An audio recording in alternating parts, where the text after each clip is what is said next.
you're hearing this, it means I survived long enough to tell it. There's a rule in those mountains. If you hear whistling after dark, don't whistle back. We broke it, and now I know what's still buried down there. I'm not a believer, never have been. I'm the guy who rationalizes weird noises and explains away shadows. I'm a field geologist, which means when I go out into the woods, I'm not looking for monsters. I'm logging soil samples and seismic activity. So when I got called into an Appalachian dig site after a minor landslide exposed what looked like a collapsed mine, I didn't think twice. These hills are old. They've buried secrets for centuries. Coal tunnels, war relics, forgotten shelters. For this site, it wasn't on any map. It was remote, even for Appalachia. We had to hike in after parking miles from the nearest town, an unincorporated cluster of cabins called Finch Hollow. We set up a 3-man camp, me, a local contractor named Eli, and a young assistant from the university, Nora. The dig was supposed to last 4 days, enough time to log the terrain, check for structural collapse, and determine if the state needed to issue a safety warning. The first 2 days were uneventful. The air was dry, the work was slow, but by the 3rd night, we found the shaft, and something inside it started whistling. The entrance had been hidden under thick brush and a few boulders, probably collapsed decades ago, but underneath, it opened into a narrow vertical shaft, deep, dark, lined with rotted beams. Old coal mine? I asked. Eli shook his head. Too small, wrong angle, and the woods, not the right kind. You see this? He pointed to a beam carved with symbols, ruins, almost Norse, but off. That night, as we sat by the campfire, Eli told us an old story, a local legend, about a man who used to live near these woods. The Whistler, they called him. He'd been a trapper way back in the 1800s, went mad during a winter storm, started luring folks into the trees at night with a whistle that never stopped. The story ended with a search party finding his cabin, everyone inside gutted, no sign of the man himself. Locals said he went underground, and every few decades someone hears that same whistle, long, slow, broken. Eli said the rule was simple. If you hear a whistle, don't answer it. He laughed it off. Nora made a joke about mountain people and tall tales. But that night, around 2:47 a.m, I woke to something cutting through the wind. Not an animal, not the trees. A long, drawn-out whistle from below. The next morning, we lowered a GoPro on a cable. It dangled in the shaft for about 30 feet before hitting something solid. We rewound the footage. Rock walls, carved symbols. Then, for 1 second, a shadow moved past the lens. No wind, no breeze. Something down there. We argued about going in. It wasn't safe, but I wanted answers. Maybe it was just an animal, or weird echoing from a side tunnel. I rigged my harness and rappelled down. The air got colder halfway. My breath fogged, and then I hit dirt. A narrow tunnel stretched forward, barely tall enough to crouch. The walls were damp. Strange carvings lined the path, like old ruins, but wrong, off balance. And something else, tiny bones, hung from twine, dozens of them, bird skulls, rodent spines. Wind whispered through the tunnels, or maybe it was a voice. Then I heard it again, that same whistle, right behind me, except I was alone. I turned and scrambled back towards the rope, but it was gone, not broken, not cut, just not there. like the shaft had closed behind me. Panic hit me like a wave. My flashlight flickered, then died. Pitch black. I crawled along the wall, trying to retrace my steps. Minutes passed, or hours. The tunnels seemed to loop, always bending left, always descending. Then I found the door. A wooden slab wedged into the stone, covered in symbols, something ancient, and fresh blood smears on the ground before it. My rope, coiled neatly as if placed there. I didn't touch the door, but I could feel something behind it, breathing. I don't know how long I was down there for, but eventually I found the shaft that led up, not the original, a separate exit, partially collapsed. I clawed my way up, gasping into the sunlight. Eli and Nora were gone, camp abandoned, no sign of struggle, but one thing left behind, a note nailed to the tree. He answered, he had to leave, he's coming with you. There was a new whistle in the air, softer, closer, and on the ground, bare footprints, free-toed, heading towards the tree line. I made it to Fitch Hollow by sundown, covered in dirt, blood, shaking. The town looked normal, quiet, but I couldn't find help. Everyone stared at me with this strange look, not fear, pity, like they'd seen this before. At the general store, an old woman pulled me aside. You whistled back, didn't you? She asked. I told her I didn't. I swore it. She shook her head. It doesn't matter. Sometimes just being nearer is enough. Once he hears your voice, he follows. That night, I slept in my truck. At 3:14 a.m, I woke up to a sound outside the window.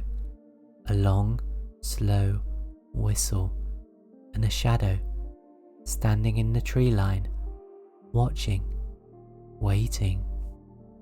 I left Finch Hollow, drove 14 hours straight back to Ohio, moved out of my apartment, and I tried to forget. But last week, I noticed something. My new house backs up to a hill, and a few nights ago, I heard a sound from the crawl space under the back deck. A whistle. Low, broken. I thought I imagined it until I saw the dirt disturbed and something carved on the inside of the access panel. The whistler below. And every night since, it's gotten closer. If you made it this far, maybe you're not like the others. Hit subscribe and I'll keep the stories coming. The cabin wasn't on any map, but when we found it, it was still warm inside, and someone had written our names on the wall, in blood. I don't do wilderness trips, never have. I'm a city guy, pavement, noise, takeout on every corner. But my girlfriend Megan, she grew up in the Blue Ridge, and she missed that peace you only get where the air smells like pine and self-service is a myth. So when she found a secluded rental on her birthday, historic Appalachian cabin, miles off any trail, I figured I'd go along with it. Weekend escape, no Wi-Fi, no distractions, just her and me, a few bottles of wine, and some board games we'd never actually play. We drove up on Friday in early November, one of those golden afternoons where the leaves look like the whole mountains are on fire. The further we got from the highway, the more I started to feel it, that creeping hush, like the world was holding its breath. The last 6 miles were dirt road, narrow, muddy, with tree limbs clawing at the window. Megan swore the host sent directions, but the GPS blinked out somewhere after mile 2. We were about to turn back when we saw it. A weather-worn wooden sign, half rotted into the ground, painted in faded white. Cabin 13. No branding, no lights, just that arrow, pointing into a narrow trail swallowed by brush. Megan smiled. I didn't, but we followed it. It took us 15 minutes of uphill hiking to reach it. The cabin was perched on a slope, half covered in ivy, roof sagging in the middle like it had exhaled one long sigh. But it wasn't abandoned. The porch was swept clean, firewood stacked by the door, and when we stepped inside, the fireplace was still warm. Not blazing, but hot enough that the ashes glowed faint red. No car, no footsteps, no sign anyone had passed us on the trail. The place smelled like cedar and old books. No electricity, just oil lamps, an old iron stove, and thick quilts folded neatly on a wooden bed. Maybe the host came up ahead of time to prep it, Megan suggested. But no note, no phone signal, and on the far wall, carved into the wood just above a small mirror, were 12 tallies. 12 guests before us? We made a joke of it. We're number 13, Megan said. That night, we drank wine by the fire and tried to laugh off the silence, but I kept glancing at the mirror. Every time I looked, I thought I saw it tilt slightly, like it was breathing. At 3:22 a.m, I woke up gasping. The window was open, not broken, not forced, just unlatched, like someone had quietly opened it from the inside. The fire was out, the air inside was freezing, and Megan was gone. I scrambled out of bed and checked the bathroom. Nothing. Kitchen, empty. But then I saw it. The front door was cracked open, just enough for the wind to moan through. Megan? I called. No answer. Then I noticed the mirror, the one above the tallies. It was fogged up. There in the condensation, someone had written a message. Only one goes home. The tallies below had changed. There were now 13, and one of them was freshly carved. I grabbed the flashlight and bolted outside. Footprints, small ones, Megan's, heading downhill, but not towards the trail. They led into the trees, then vanished at the edge of a small ravine. I called her name over and over. Nothing. Then I heard creaking from behind the cabin. I circled around and found the cellar door, rusted, buried under moss. The padlock was open. I descended into complete blackness. The air was thick with mildew and something coppery. It wasn't a root cellar, it was rooms. The basement was bigger than the entire cabin footprint. Narrow corridors, doors without handles, walls scored with scratch markings. Not words, just endless spirals and symbols. And photos, hundreds of them, taped to the walls. Polaroids, candids, all of people, campers, couples, hikers, standing in front of the very cabin we were in. Megan was in the last one. She was standing at the porch, smiling. Behind her, a shadow, tall, almost human, almost.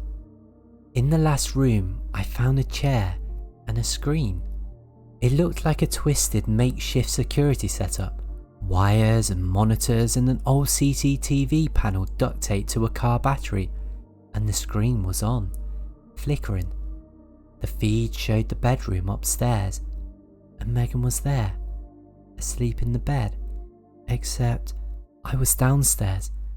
I spun around, heart in my throat. I had just come from there.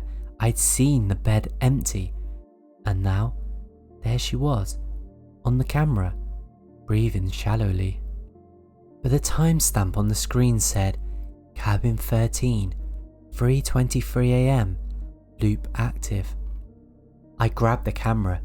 The footage rewound itself, played again. Same image, then the loop glitched, and for a second, the image froze. The bed was empty again, but something was standing next to it. Tall, no face, long fingers, and reaching down. When I got back upstairs, Megan was there, shaking, pale, She looked at me like I was a stranger. I saw it, she whispered. I saw it while I was dreaming. She had no memory of leaving the bed, the message, or the cellar, but something had followed her back. We didn't sleep. We sat there, back to back, staring at the door as the wind howled and the mirror fogged again. At 4:13 a.m, new words appeared. Choose.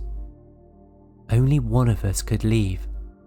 I don't know what happened next, but I woke up outside, alone. They found me wandering the access road, barefoot and shaking, no sign of Megan. I told the rangers everything. They hiked back up with me, but there was no cabin, no trail, just forest, endless forest. But weeks later, I found something. In a forgotten photo album Megan's parents gave me after the funeral, a Polaroid. It showed her, smiling on the porch of an old cabin, and just behind her, a shadow, tall, watching, and next to her name, someone had written in faded red ink, 13. If you made it this far, maybe you're not like the others. Hit subscribe and I'll keep the stories coming. I thought I was alone up there, but the trees were watching, and by the time I realised, they'd already chosen me. I work for a small forestry consultancy in West Virginia. It's not glamorous, mostly involves long drives, satellite maps, and stomping through ticks and bramble to inspect tree health for logging or conservation contracts. No one's looking to make friends in this line of work. You're just a guy with boots and a clipboard. Back in October, I got sent to survey a forested tract near the Kentucky-Virginia border, somewhere up in the Cumberland Mountains, a bit past Pound, if you know it. The land had recently changed hands after an old family trust dissolved. Some conservation groups wanted an updated biomass assessment, and my job? Camp solo and collect data on tree rings, soil health, fungi presence. It was 3 days, no signal, in and out. I wasn't thrilled. The forecast said near freezing temperatures, and this area had almost no GPS coverage. But I've done worse. I packed my gear, drove out, left my truck near a ranger gate, and started hiking before noon. The first 6 hours were normal. Nothing but silence, brittle leaves, the occasional owl.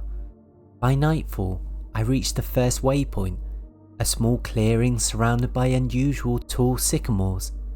Their roots gutted from the earth like claws, some the size of my thighs. I pitched my tent beside a mossy stump and lit my camp stove. And that's when I noticed something. There were no animals, no bird calls, no scurrying, just wind. And these strange, eye-shaped scars carved into 3 different trees. And these strange, eye-shaped scars carved into 3 different trees. At first, I thought the carvings were natural, bark shredding or maybe bugs, but these weren't random. Each oval was the same shape, about 2 inches long, and appeared at exactly eye level. I ran my finger across one. It was smooth. No insect damage, no rot.